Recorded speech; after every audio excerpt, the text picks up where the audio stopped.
Assalamualaikum warahmatullahi wabarakatuh. Perkenalkan, nama saya Rina Septiana dengan NIM 43120110 mata kuliah Green Management. Di sini saya akan mempresentasikan tentang CPMK 5, yaitu mampu menjelaskan dan menganalisis Green Human Resource, dilengkapi dengan studi kasus pada sebuah perusahaan, produk, atau jasa. Pengertian Green Human. Green Human Resources Management atau GHRM adalah pendekatan inovatif terhadap kinerja dan fungsi SDM dalam satu organisasi, di mana konteks lingkungan merupakan dasar dari semua inisiatif yang dilakukan. Green Human Resources Management dinyatakan sebagai keterlibatan semua kegiatan dalam pengembangan, implementasi, dan pemeliharaan sistem yang berkelanjutan yang bertujuan membuat karyawan organisasi menjadi ramah lingkungan. Pentingnya Green Human Resources Management. 1. Meningkatkan efisiensi dan efektivitas karyawan. 2. Mengurangi biaya dan keterlibatan karyawan yang lebih baik. 3. Meningkatkan motivasi karyawan. 4. Mudah merekrut karyawan baru. 5. Mengurangi perputaran tenaga kerja dan ketidakhadiran. 6. Sistem manajemen kesehatan dan keselamatan yang lebih baik dalam organisasi. Pentingnya Green Human Resources Management. 1. Green Recruitment and Selection atau GRS adalah organisasi harus fokus pada pemilihan dan perekrutan karyawan yang mendukung dan tertarik pada lingkungan. Oleh karena itu, untuk meningkatkan daya tarik rekrutmen dan seleksi bagi calon karyawan yang semakin sadar lingkungan, organisasi harus membangun reputasi. 2. Green Training atau GTR. GTR merupakan salah satu metode utama GHRM dalam mengembangkan dukungan untuk inisiatif kelestarian lingkungan. Hal tersebut menjadi fokus studi awal yang dikembangkan pada 1990-an yang berteorika SDM dan kelestarian lingkungan. 3. Green Compensation atau GCO merupakan mencapai tujuan penghijauan organisasi dapat ditingkatkan dengan memberi penghargaan kepada karyawan atas komitmen mereka terhadap praktik kelestarian lingkungan. 4. Green Performance Appraisal adalah penilaian kinerja pada umumnya digunakan untuk mengelola gaji, mengidentifikasi kekuatan dan kelemahan karyawan, dan memberikan umpan balik kinerja dalam rangka meningkatkan kompetensi operasional dan meningkatkan pertumbuhan perusahaan sambil juga mempertinggi proses dan kinerja transformasional. 5. Green Reward and Compensation adalah mencapai tujuan penghijauan organisasi dapat ditingkatkan dengan memberi penghargaan kepada atas komitmen mereka terhadap praktik lingkungan. Ada banyak jenis praktik penghargaan untuk memperoleh keterampilan hijau. CPMK 6. Mampu menjelaskan dan menganalisis ekoprensif dilengkapi dengan studi kasus pada sebuah perusahaan, produk, atau jasa. Definisi entrepreneur. Entrepreneur atau wirausahawan adalah individu yang memahami peluang bisnis baru dan mengambil risiko yang diperlukan untuk mengubah ide-ide menjadi kenyataan.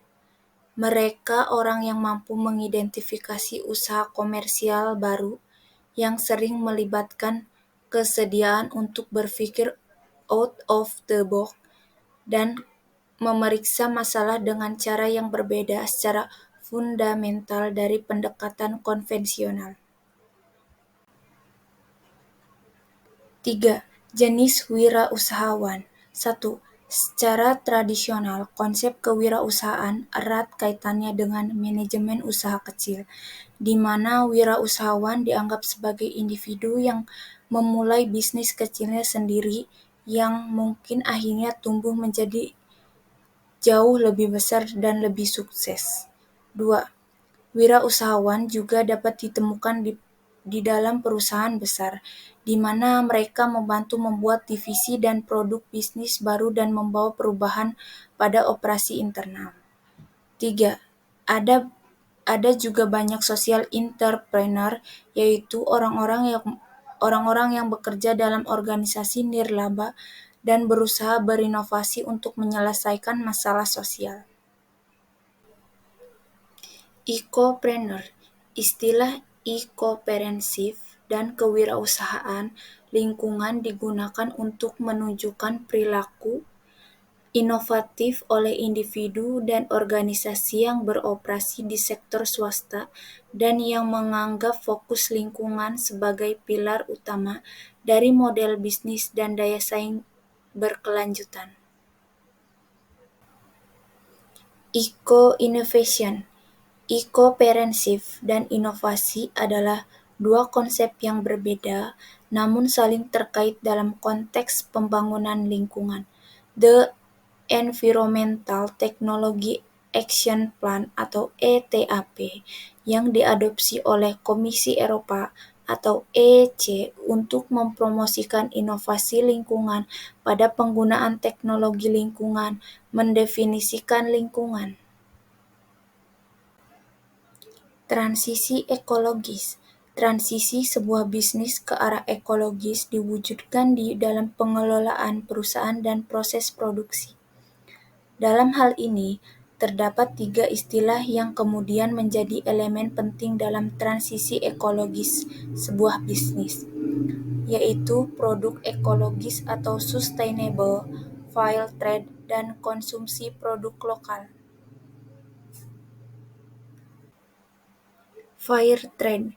Fair trade adalah sistem perdagangan yang didasarkan pada dialog, transparansi, dan rasa hormat yang mengupayakan kesetaraan yang lebih besar dalam perdagangan internasional dengan berfokus pada kriteria sosial dan lingkungan. Konsumsi lokal. Konsumsi lokal dapat dicapai dengan menetapkan kebijakan keberlanjutan dalam pengaturan tertentu di mana jenis konsumsi ini merupakan pendorong utama perekonomian. Produk organik.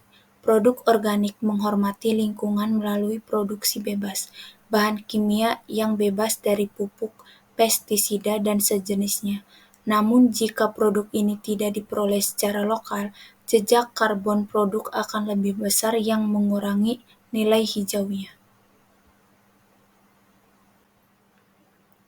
CPMK 7 mampu menjelaskan dan menganalisis green tourism dilengkapi dengan studi kasus pada sebuah perusahaan, produk, dan jasa. Etika dan ekotourism merupakan jenis pariwisata yang menonjolkan isu-isu etika yang fokus pada aspek lingkungan. Dalam ekotourism, kelestarian lingkungan merupakan faktor utama untuk menunjang seluruh kehidupan di sekitarnya, termasuk manusia. Mass tourism. Pariwisata pada dasarnya adalah aktivitas untuk memenuhi keinginan yang egois dan hedonistik. Dampak mass tourism mulai menjadi perhatian ketika pertimbangan etis kurang menjadi fokus pada kepuasan wisatawan.